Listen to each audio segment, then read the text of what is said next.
About 3 or 4 months ago, my daughter had a dream about the end of the world. She told me that Jesus and the Antichrist were both in it. She described it, and some parts are confusing, but I'll tell her dream and then I'll interpret it as best I can. Now, she's only 13 years old, so I believe that the Lord gave her the dream based on her level of understanding. So, my daughter said at the beginning of the dream, we were visiting family in another state, and it was sometime soon. She said that we decided to visit an old war ground that friends of the family managed. We all said hi to our friends and then looked at the bridge that was on the property, and the bridge was huge.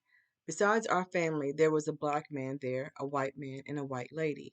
My daughter said that her grandmother, my mother, knew the white man, and the white lady was there, and she was trying to get everyone to walk on the bridge. But as we began to walk on it, it lengthened, and we noticed that there were gaps in it, and the gaps began to get so big that we all fell in the water.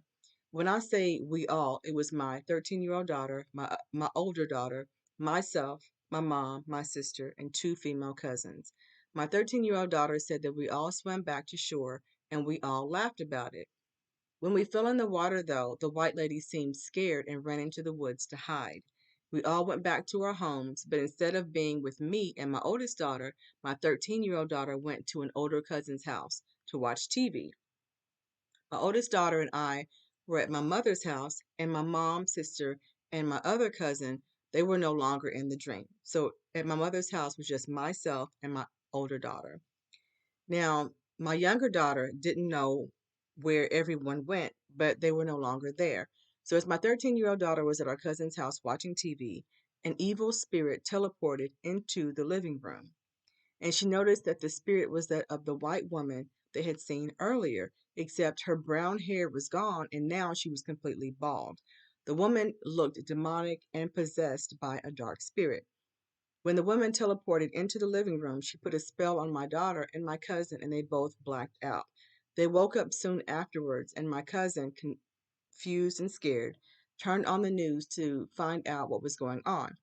And they saw that this woman was going around to different people's houses, killing them. And this was happening all over the world. My daughter said that my cousin turned on the TV and began watching a TV show, but my daughter was so angry that my cousin turned the news off because she wanted to know what was happening around the world. My cousin didn't seem to be interested in what was happening around the world. And my daughter said that she wanted to wash her face with water, but as she was approaching the bathroom, my cousin slammed the door shut, although she wasn't even near the door. And my daughter began to cry and ask her why she did that. However, our adult cousin seemed to be aloof and didn't seem to realize what was going on.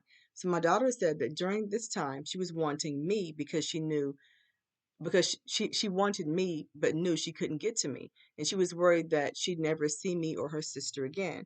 And she said that she was brokenhearted that she might never see her sister again, but she was terrified and brokenhearted that she may never see me again. She felt that like we were all going in different places.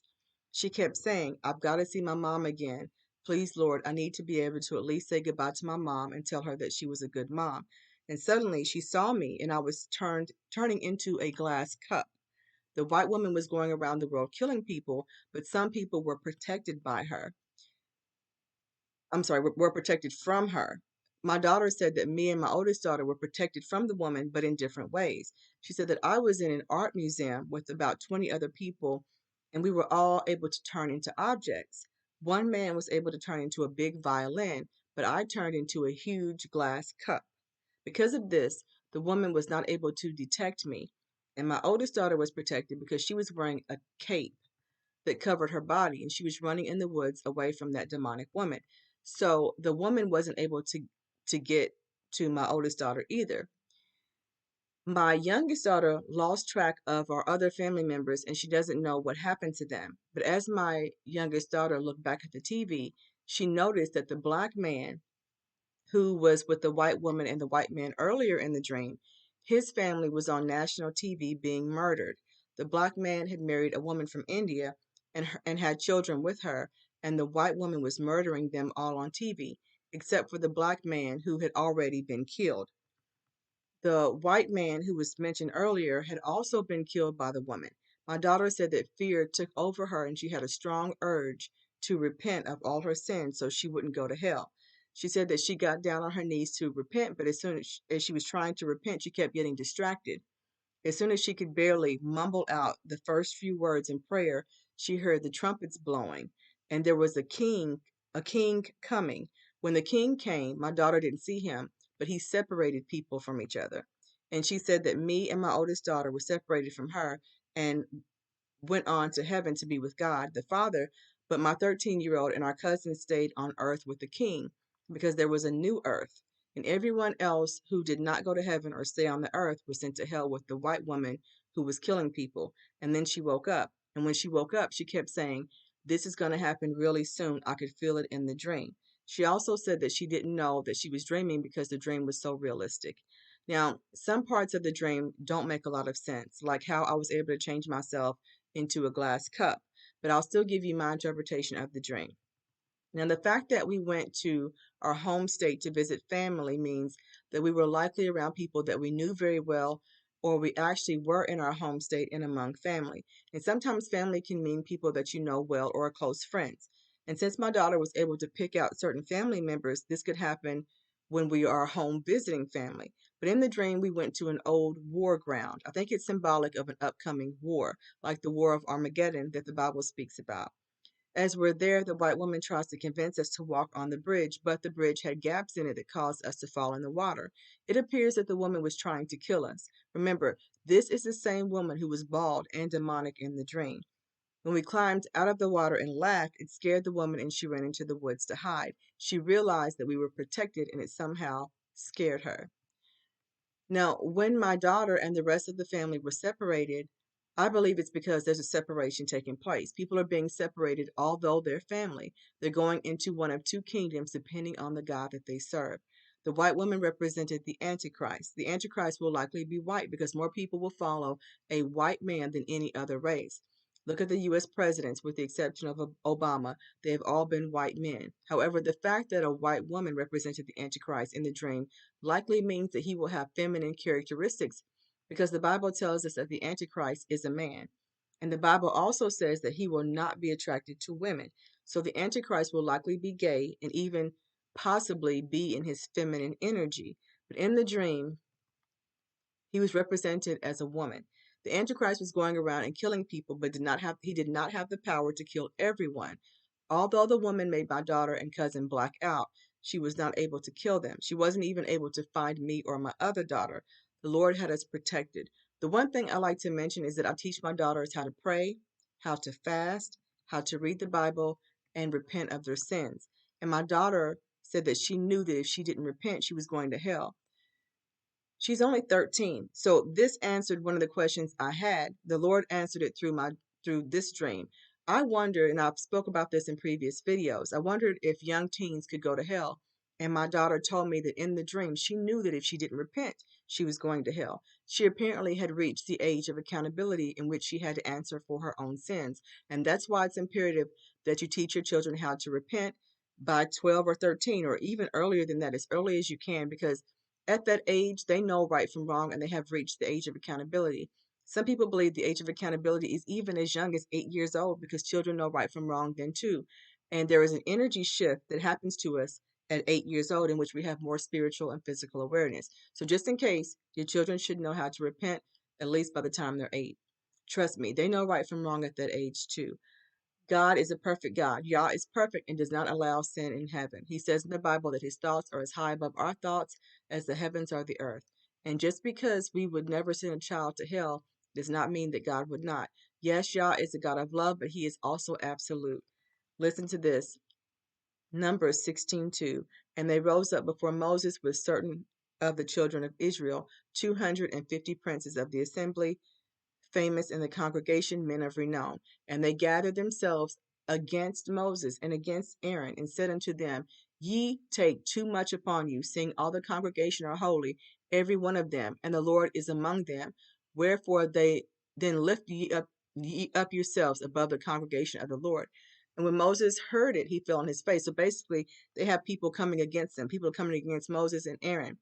And so Moses, he fell on his face. Basically, he was humbling himself before the Lord. He spoke unto Korah and all the company, saying, Even tomorrow the Lord will shew who are his, and who was holy, and will cause him to come near unto him, and even him whom he had chosen will he cause to come unto them. So basically, Moses unto him. So Moses is saying that the Lord is going to tell you who he has chosen. He has chosen me, and the Lord will prove it. So he said, this do, take your censers, Korah and all his company. And he put fire therein and put incense in them before the Lord tomorrow. And it shall be that the man whom the Lord chooses, he shall be holy. Ye take too much upon you, ye sons of Levi. So some men came out against Moses. Moses told those men that if God was on their side and agreed with them, then God would honor them. But if God agreed with him, then he would be honored by God. Moses is praying to the Lord, and then the Lord answers him in verse 21, and he says, separate yourselves from among this congregation, that I may consume them in a moment. Verse 25, and Moses rose up and went unto Dothan and Abiram, and the elders of Israel followed him. 26, and Moses spake unto the congregation, saying, depart, I pray you, from the tents of these wicked men, and touch nothing of theirs, lest ye be consumed in all their sins. So even touching their things and associating with them was enough for those people to be consumed. The Lord was upset with those people because of their sins. 27, so they got up from the tabernacle of Korah, Dathan, Abiram on every side. And Dathan and Abiram came out and stood in the door of their tents, and their wives, their sons, and their children. Remember this, the entire house consisted of their wives, sons, and children. And Moses said, hereby ye shall know that the Lord hath sent me to do all these works, for I have not done them of mine own. 29, if these men die the common death of all men, or if they be visited after the visitation of all men, then the Lord hath not sent me. But if the Lord make a new thing, and the earth open her mouth and swallow them up with all that appertain unto them, and they go down quick into the pit, then ye shall understand that these men have provoked the Lord. And it came to pass, as he made an end of speaking all these words, that the ground clave asunder that was under them, and the earth opened her mouth and swallowed them up, and their houses, and all the men that appertain unto Korah, and all their goods.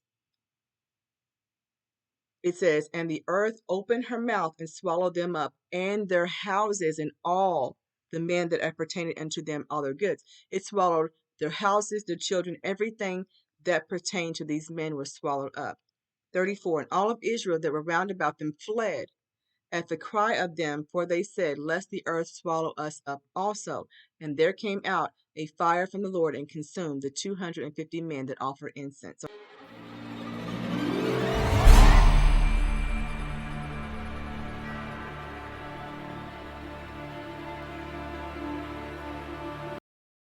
God is also a judge and will judge accordingly. Yes, Yah is a loving and caring God, but he also hates sin. So back to the dream. My daughter said that our cousin seemed oblivious to what was going on. I think she represents the world and the naivety, how naive this world is when it comes to the spiritual times and what is going on. We have got to repent and pray, because the King, Yahshua, is coming back much sooner than any of us will expect or realize. He's coming back to take this world back. This is only temporary. All the things we're going through are temporary. The King is coming back. And my daughter heard the trumpet blow, and she knew the King had come back to separate the people and take his people. But thank you for listening.